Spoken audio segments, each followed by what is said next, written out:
আসমানের ইল্লিনে যখন নিয়ে যাওয়া হয়, আর ইল্লিনে যখন আসমানের দরজা যখন বন্ধ হয়ে যায়, আবার আল্লাহকে জিজ্ঞেস করেন আজরাইল, ওই তো আসমানের দরজা বন্ধ হয়ে গেছে গো, আমি তাকে কোথায় নিয়ে যাব?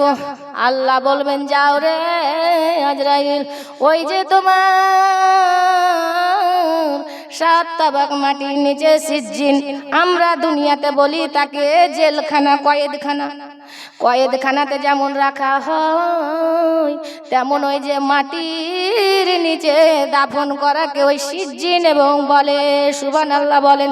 তখন নিক্ষেপ করে দেয়, তখন ওই রূহটাকে যখন ওপরে নিয়ে যাওয়া হয়, তখন ওই পাখি বলবে আর গাইবে, দেখো যখন গাইবে রে, ধর যখন পড়ে থাকবেন, তখন আমার ওই প্রাণ পাখি কাঁদবে আর কাঁদবে। সুবহানাল্লাহ বলেন। ওই যে দেহ পড়ে থাকবে, রূহটাকে যখন উঠানো হয়, তখন কাঁদতে আরম্ভ করবে। ওই জন্য কবি বলেন, জীবনের ইন্তিকালে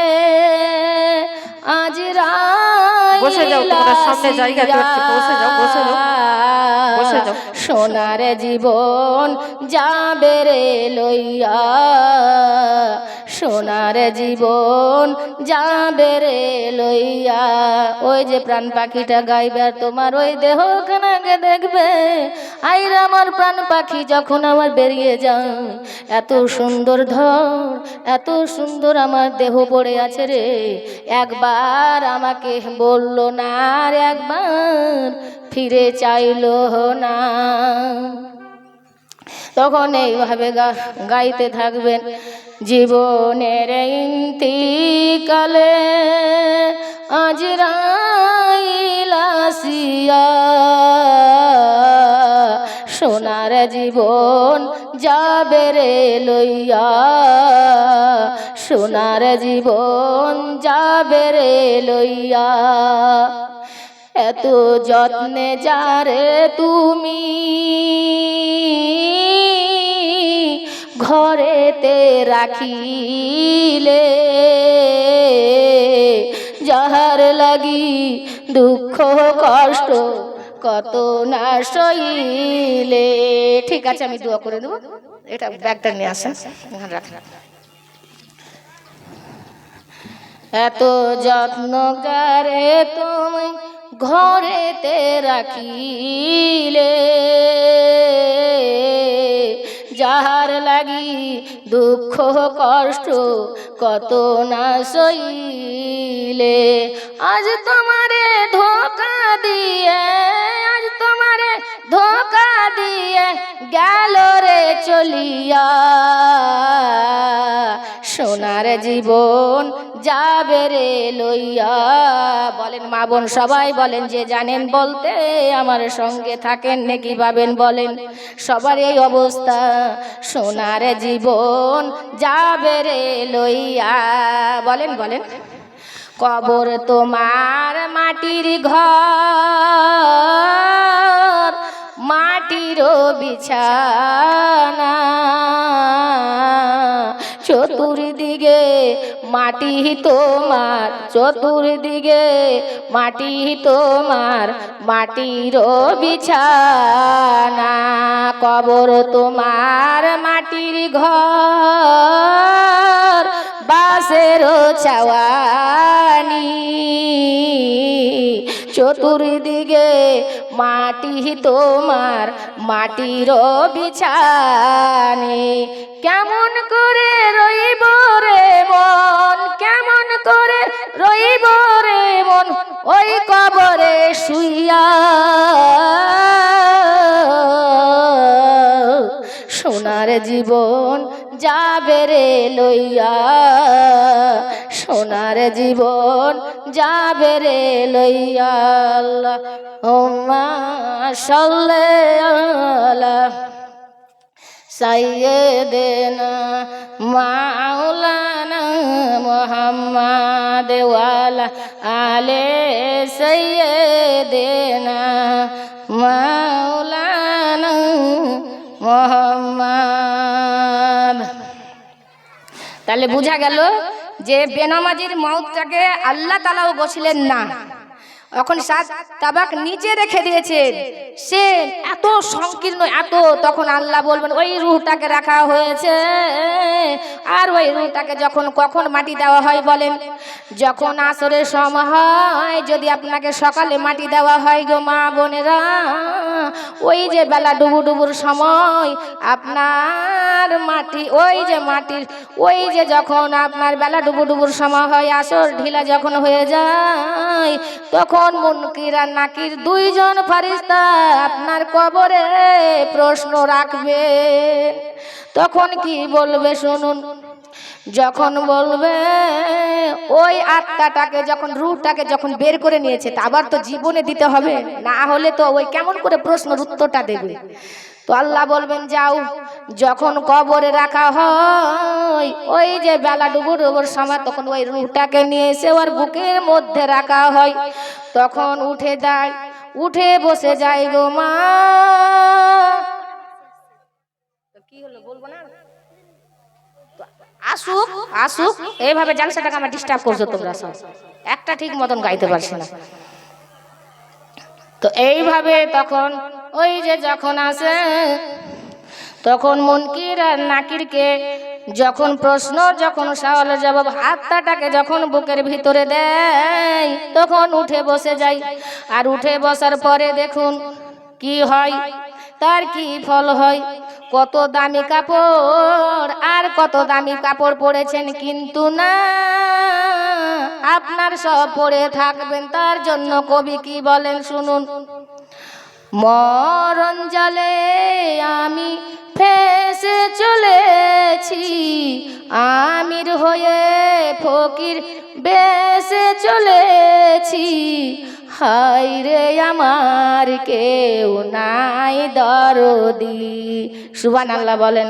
হায় রে আমার কেউ নাই দরদি। আসিবে যখন সে যে ওই মরণ, কান্দিলে হাজার শুনবে না কাঁদন।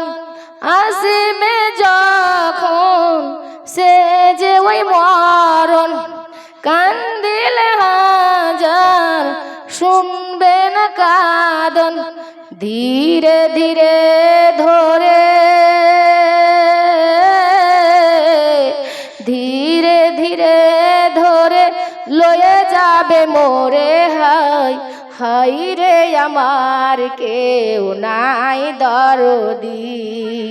হায় রে আমার কেউ নাই দরদি। পুত্র স্বজন ঘিরে বসে রয়, দেখবেন যখন একটা কোনো অসুস্থ যখন বিছানাতে পড়ে যায়, তখন যার ছেলে মেয়ে যখন আত্মীয় স্বজন ঘিরে বসে থাকে, কিভাবে মওত নিয়ে যায় কেউ বুঝতে পারে না। কবি কি বলেন দেখুন? পুত্র স্বজন ঘিরে বসে রয়, মালাকুল মওত জীবন নিয়ে যায়। পুত্র স্বজন ঘিরে বসে রয়, মালাকুল মওত জীবন নিয়ে যায়। কেউ তো তাহারে, কেউ তো তাহারে বাধা দিল না, হায় রে আমার কেউ নাই দরদি। যখন যখন যখন আপনার যখন মওতটা ঘিরে বসে থাকে, যখন নিয়ে যায়, তো আর কাউরে বাবার সাধ্য থাকবে না। সুবহানাল্লাহ বলেন। এই জন্য মা, এই জন্য কবি বলেন, চারিজন ধরে কাঁধে তুলিয়া কবরে এসে গেল রে ফেলিয়া। চারজন ধরে কাঁধে তুলিয়া কবরে এসে গেল রে ফেলিয়া।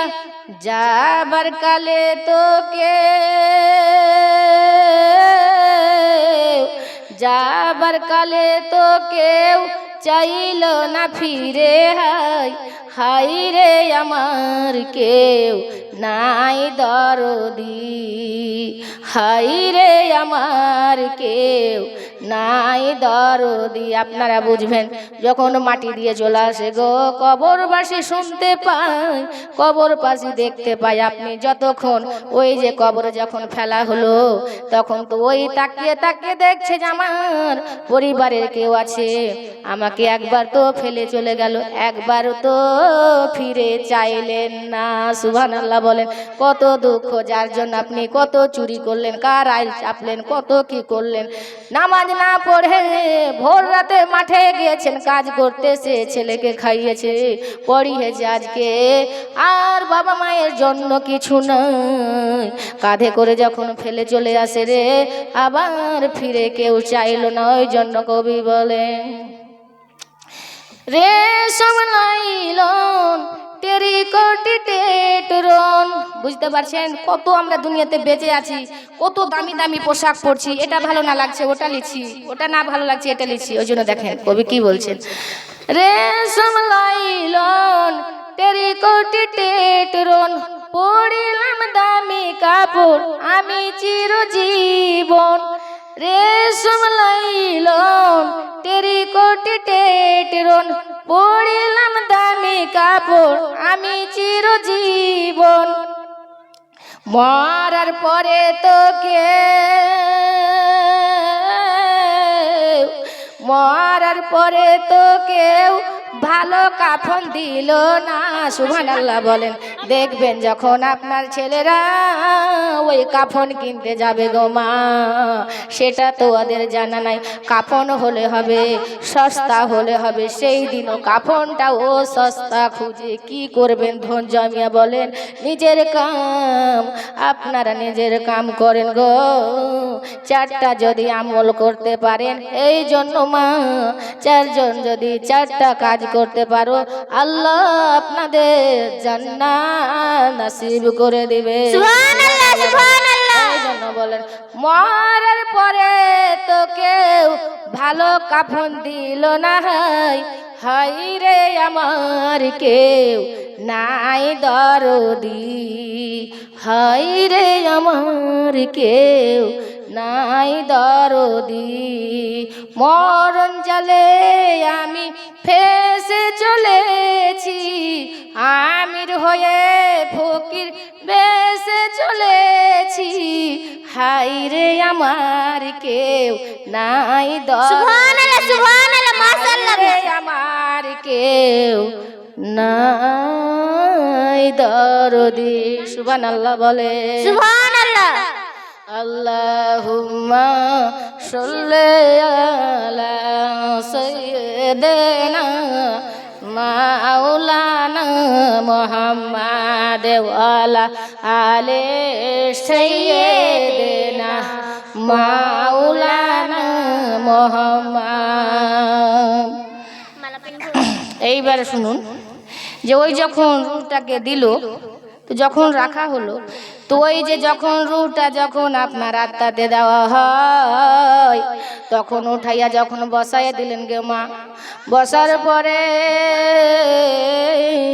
দুইজন মুনকিরান নাকির যখন আপনার কবরে নেমে যায় তখন আপনি চোখ কচলাতে কচলাতে বলবেন, ওই বলছেন মান রাব্বুকা, দুইজন যখন ফারিস্তা কবরে নেমে যায় তখন জিজ্ঞেস করছেন ওই ব্যক্তিকে, কাকে জিজ্ঞেস করছেন? ওই যে মৃত্যু ব্যক্তিটাকে, বেনামাজিটাকে জিজ্ঞেস করছেন।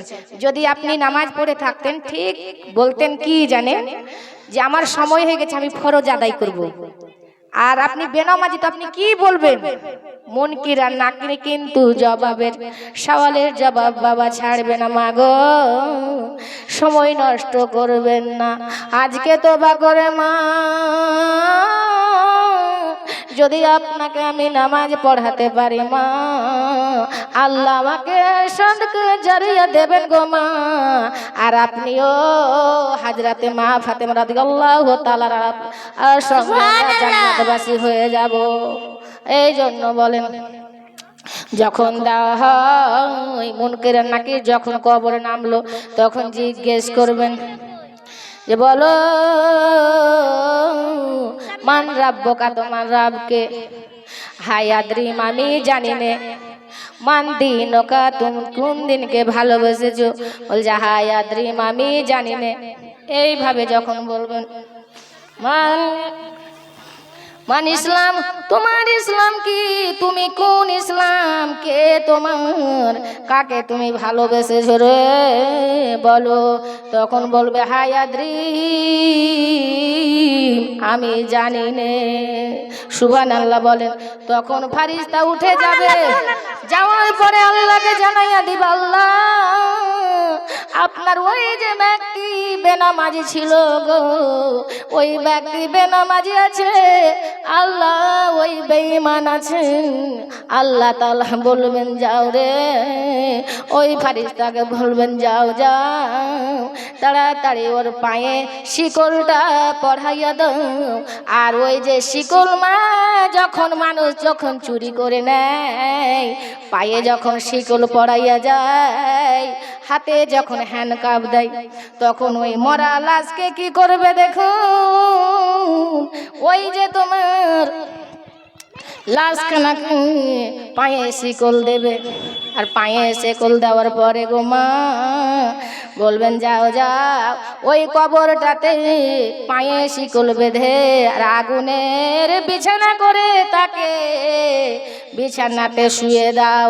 আর এমন কবরটা, সুবহানাল্লাহ বলেন মা, আর এমন কবরটা সংকীর্ণ করবেন, এত সংকীর্ণ পাতলা, এমন ভাবে ঘুরবে গো, এই দিকে যখন ঘুরবে ডান দিকের হাত বাম দিকে হয়ে যাবে, আর বাম দিকে যখন ঘুরবে তখন ডান দিকে কড়া হয়ে যাবে, আর পিঠ চলবে না, আর কান্না করবে।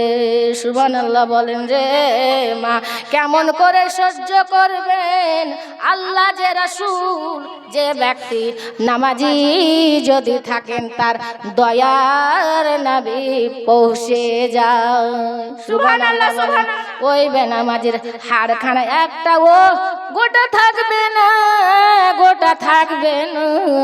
শুনুন কবি কি বলেন, একদিন মাটির ভিতরে হবে ঘরে মোনামার। সবাই বলেন, সবাই বলেন, যে জানবেন বলতে থাকবেন, নেকি হবে। আমার সঙ্গে বললে নেকি হবে।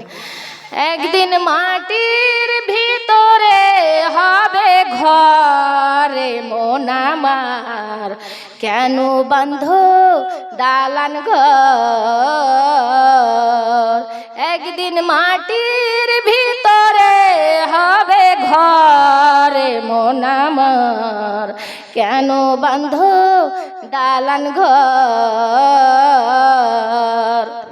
প্রাণ পাখি উড়ে যাবে, কবি কি বলছে, প্রাণ পাখি যখন উড়ে যাবে, ধন সম্পদ সব তোমার পড়ে থাকবে। প্রাণ পাখি উড়ে যাবে, প্রাণ পাখি উড়ে যাবে, পিঞ্জির ছিঁড়ে ধরা ধামে সবই রবে, তুমি যাবে চলে, তুমি যাবে চলে। সুবহানাল্লাহ বলেন। প্রাণ পাখি উড়ে যাবে, পিঞ্জির ছিঁড়ে ধরা ধামে সবই রবে, তুমি যাবে চলে, তুমি যাবে চলে। বান্ধবী বন্ধব যত, মাতা পিতা তারা শত, বন্ধু বান্ধবী যত, মাতা পিতা তারাই শত, সকলে হবে তোমার পরে মন আমার, কেন বান্ধ দালান ঘর? একদিন মাটির ভিতরে হবে ঘরে মন আমার, কেন বান্ধ দালান ঘর? তাহলে বুঝতে পারছেন যে যখন কবরে চলে যায় তো কি কি অবস্থা হয়। তাহলে শুনে থাকেন, দেহ তোমার চর্মচার, যখন আমাদের দেহখানা রাখবে কোনো হাল থাকবে না, যেগুলো আমাদের রক্ত মাংস আছে চিরে চিরে ছিন্ন ভিন্ন হয়ে যাবে, আর তারা জ্বালা সহ্য করতে পারবে না। কিন্তু এইভাবে যখন হয় তখন বলছেন কবি, দেহ তোমার চর্মচার, দেহ তোমার চর্মচার গলে পচে যাবে, দেহ তোমার চর্মচার গলে পচে যাবে, শিরা উপর শিরাগুলো ছিন্ন ভিন্ন হবে, ছিন্ন ভিন্ন হবে। সুবহানাল্লাহ বলেন। দেহ তোমার চর্মচার গলে পচে যাবে, শিরা উপর শিরাগুলো ছিন্ন ভিন্ন হবে, ছিন্ন ভিন্ন হবে। মুন্ডু মেরুদণ্ড, মুন্ডু মেরুদণ্ড সবই হবে খণ্ড খণ্ড। মুন্ডু তো বুঝছেন মাথা, মেরুদণ্ড দেহ সব কিছু, একটা কিছু গোটা গোটা থাকবে না, সব উঠে পড়ে থাকবে, কিচ্ছু থাকবে না। মা বোন, এই বেনামাজির অবস্থা, বেহাইয়ার এই অবস্থা শুনুন। মুন্ডু মেরুদণ্ড, মুন্ডু মেরুদণ্ড সবই তোমার হবে খণ্ড খণ্ড, মাটির উপরে পড়ে রবে রে মন আমার। সুবহানাল্লাহ, সুবহানাল্লাহ। দালান ঘর একদিন মাটির ভিতরে হবে ঘরে মন আমার, কেন বন্ধু দালান ঘর। প্রাণ পাখি উড়ে যাবে পিঞ্জির ছেড়ে, তোর দানে সবই রবে, তুমি যাবে চলে, তুমি যাবে চলে। বন্ধু বান্ধবী যত, মাতা পিতা তারাই শত, সকলে হবে তোমার পরে মন আমার, কেন বান্ধ দালান ঘর, কেন বান্ধ দালান ঘর। আল্লাহুম্মা সাল্লি আলা সাইয়্যিদিনা মাওলানা মুহাম্মদ ওয়া আলা আলি সাইয়্যিদিনা মাওলানা মুহাম্মদ। আর ওই যে মুমিন ব্যক্তির যখন মওত হয়, যখন আপনি নামাজ পড়বেন, ওই নামাজি ব্যক্তির যখন আপনাকে আল্লাহকে বলবেন আল্লাহ, আজরাইল তখন বলবেন, এই পরহেজগার মুমিন আছে, এর আত্মাটাকে রূহটাকে কিভাবে বার করব গো? আল্লাহ বলবেন, যাও রে আজরাইল, ওই যে খুশবু জান্নাতের ভিতর থেকে যে খুশবু আছে, সেই খুশবুটাকে তুমি নিয়ে এসো। আর ওই মুমিন ব্যক্তি নাকের সামনে ধরো রে, আর যেমন ধরবে তেমন ওই রুটা বার হয়ে চলে আসবে। সুবহানাল্লাহ বলে। আর যখন ওই যখন রেশমি রুমালে সুন্দরভাবে ধরে না, বুঝা গেল যে নামাজির কি কোনো কষ্ট হবে না, শুধু বলবে জান্নাতের খুশবু নিয়ে এসো, আর সামনে নাকের সামনে ধরবে, আর যেমনই ধরবে মা তেমন রুটা বেরিয়ে আসবে। আর বেরিয়ে আসার সময় কিন্তু ওই ফারিস্তা, দুজন ফারিস্তা বহনকারী ফারিস্তারা দাঁড়িয়ে থাকবে, আর তারাকে বলবেন, রেশমি রুমাল, কি সুন্দর রুমাল, রেশমি রুমাল নিয়ে ধরে নাও। ধরে কোথায় যাবেন? সাত আসমানের ওপর ইল্লিনে, ইল্লিনে তাদের জায়গা, জান্নাতের ওপর উঠানো হয়। তখন এই আসমানের দরজা বলবেন, এই ফারিস্তা বলবেন, আমার দিকে আসো রে, এই কোন মুমিন ব্যক্তির মওত আছে, এত সুন্দর, এত সুন্দর, এত সুগন্ধ করে রে।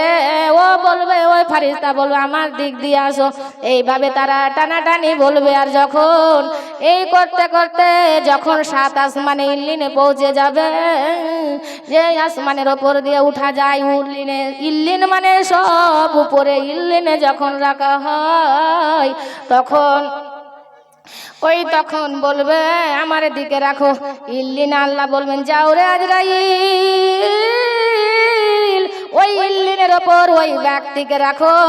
মুমিন ব্যক্তির কেমন সম্মান, আল্লাহর রাসূল যার জন্য এত কষ্ট করে নিয়ে এসেছে, কত কষ্ট করে নিজের জীবনখানাকে পেরেশান করে আল্লাহ কত শান নিয়েছেন, কত মান নিয়েছেন, নিমষ জীবনকে কাতর করে রে, কাতাল করে রে, কত শহীদ করে ওই ব্যক্তিকে যখন যখন রূহটা দেওয়া হবে, শর্টকাটে কিন্তু ছাড়ছি আমি, কেন যে বক্তা এসে হাজির হয়ে যেতে পারে, ওই জন্য আমি মানে সংক্ষিপ্ত আর বলছি, বায়ান করতে যাচ্ছি না এই জন্য।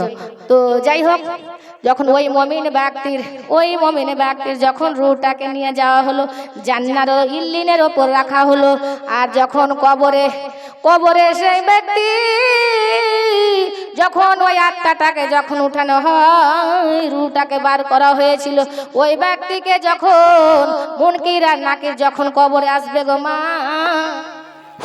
হ্যালো, যে যেখানে আছো তাড়াতাড়ি এসে বসো। তো এইভাবে যখন কলকাতা থেকে মুসলিমা, আলিমা এরকম যখন হয়ে এবং গেল, বেগম সে তাকে দেওয়ানো হবে। তখন আমরা বক্তা দিয়ে দিচ্ছি, তোমরা এইদিক ওদিক না করে তাড়াতাড়ি এসে মঞ্চে বসো। কবরে রাখা হবে, তখন প্রশ্ন করা যাবে, রূহটাকে যখন ভিতর ওই নামাজি ব্যক্তির দেওয়া হবে, তখন চোখ কচলাতে যখন রূহটা দেওয়া হবে, উঠে বসে যাবে গো মা বোন, তার চোখ কচলাতে দেখবে যে আমার বেলা বয়ে যাচ্ছে, মুনকির নাকির সওয়াল করতে থাকবে মা, কিন্তু সওয়ালের জবাব তখন দেবে না, বলবেন দাঁড়াও আমার সময় ওই যে হয়ে যাচ্ছে, বেলা ডুবু ডুবু রে, ওইখানে কোনো নামাজ নাই, কোনো রোজা নাই, যা কিছু এখানে দান করেন, খায়রাত করেন, নামাজ করেন, যা কিছু করবেন এখানে, তখন ওই ব্যক্তি যখন রূহটাকে রাখা হয়, তখন বলবেন মুনকার নাকির নেমে যাবে, তখন প্রশ্ন উঠে যাবে, তখন বলবেন দাঁড়াও আমি আপনার সওয়ালের জবাব পরে দেব, আমি ফরজ আদায় করব, সুবহানাল্লাহ বলেন।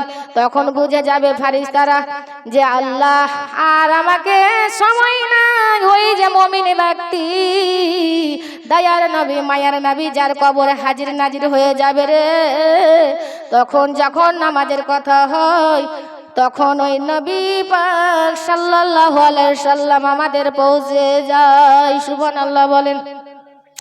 তখন দেওয়া হয়ে গেল, দেখুন নামাজির কিভাবে মওত নাই, এইভাবে উম্মতি বলে দয়ার দুই হাত তুলে রাব্বে হামিলি উম্মতি বলে কান্দে নবী চোখেরই জলে, দয়ার দুই হাত তুলে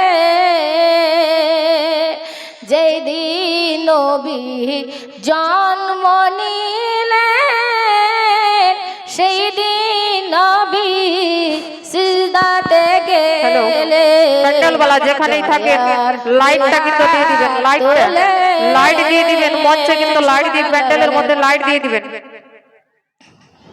যেদিন নবী জন্ম নিলেন, সেই দিন নবী সিজদাতে গেলেন, দয়ার দুই হাত তুলে মায়া মেনা দেখেন ছেলে, কান্দে নবী উম্মতি বলে দয়ার দুই হাত তুলে, গরে হেরার পাহাড়ের বিলে একলা নবী যেতেন রে চলে, দয়ার দুই হাত তুলে, দয়ার নবী দুই হাতি তুলে কান্দে নবী উম্মতি বলে, দয়ার দুই হাত তুলে দেখুন আমি আর আগে ছন্দ বাড়ালাম না, কারণ যে আমার বক্তা চলে এসেছেন, ওই জন্য আর কোনো ব্যাখ্যা করতে গেলাম। তো যাই হোক, তো দেখেন আমাদের দয়ার নবী, মায়ার নবী আমাদের জন্য সিজদায় পড়ে কাঁদছেন। কি বলে? উম্মতি বলে। কি বলে? এক সাহাবী জিজ্ঞেস করেছিলেন যে আল্লাহ রাসূলকে আমি কোথায় পাবো? আল্লাহ রাসূল বললেন, আমাকে কোথায় পাবেন? পুলসিরাতের রাস্তাতে পাবেন। যেখানে যেখানে আমার উম্মতির কষ্ট, সেই জায়গাটা আমাকে খুঁজবেন, সেইখানেই আমি থাকবো। কোথায় থাকবেন? কি করে চিনবো? যে পুলসিরাতের রাস্তাতে দাঁড়িয়ে থাকবেন। আর কোথায় থাকবেন? হাসরের মাঠে দাঁড়িয়ে থাকবো, আমি তোমাদের সাফাত করার জন্য দাঁড়িয়ে থাকবো। আর সাহাবী জিজ্ঞেস করলেন, আর কোথায় থাকবে বলো? তো বলছেন, আমি মিজানের যেখানে নেকি বদি লাপা হয় সেই জায়গাতে আমি থাকবো। তারপর আর কোথায় পাবো আল্লাহ রাসূল? আপনাকে কোথায় পাবো? কে আমাদের সাফায়াত করবেন? তখন বললেন যে আপনি পাবেন কোথায়? ওই যে হজ্জে কাল কাউসারের পানি যেখানে আমাকে আমি দেব, জান্নাতি পানি দেব, কাউসারের পানি যেখানে দেব তোমাকে, সেইখানে তুমি আমাকে খুঁজবে, সেখানেই পাবো। তো ওই জন্য আমার কবি বলেন, শর্টে আমি এইটাই শেষ, আমার দিয়ে আমি সালাম করে আমার বক্তব্য ইতি করে দিব আর কি।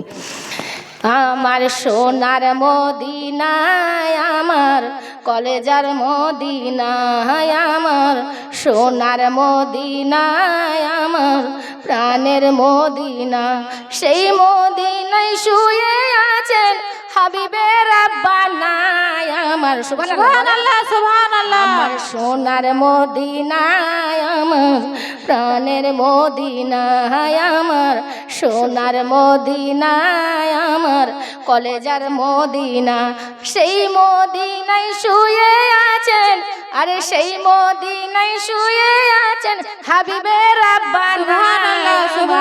সোনার মদিনায়, আমার কলেজার মদিনায়, আমার সোনার মদিনায়, আমার কলেজার মদিনা। কত হাজিরা সব গেল মদিনায় হজ করতে, আরে কত হাজিরা সব গেল, কত মদিনায় হজ করতে।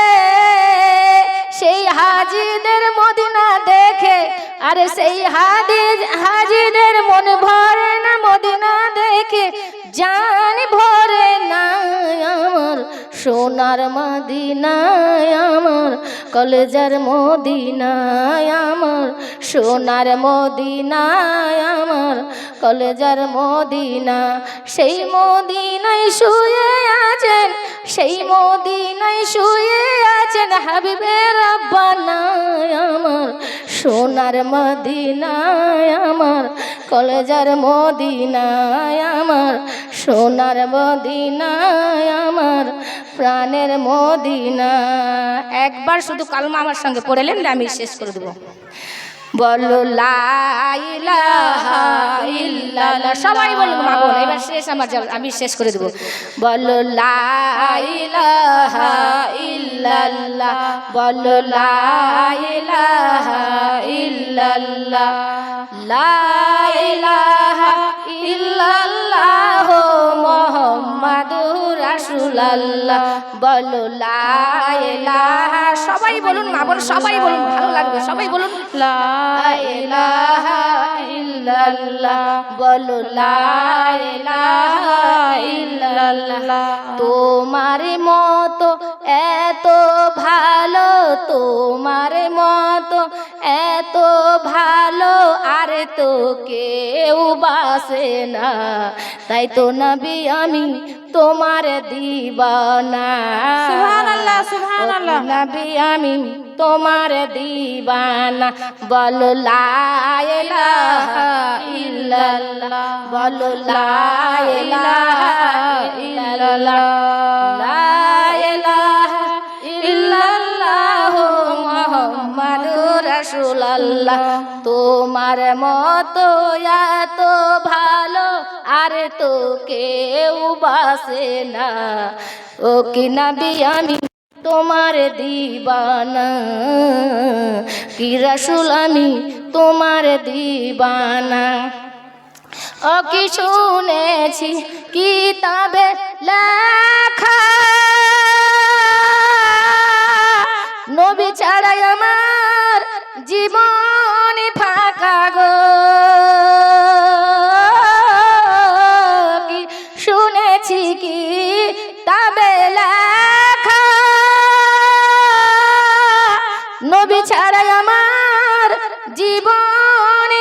টাকা গো নবীজিকে ভালো না বাসিলে আল্লাহ পাওয়া যাবে না। তাই তো নবী আমি তোমার দিবানা, কি রাসূল আমি তোমার দিবানা। বলো লা ইলাহা ইল্লাল্লাহ, বলো লা ইলাহা ইল্লাল্লাহ, লা ইলাহা ইল্লাল্লাহ মুহাম্মাদুর রাসূলুল্লাহ। আল্লাহুম্মা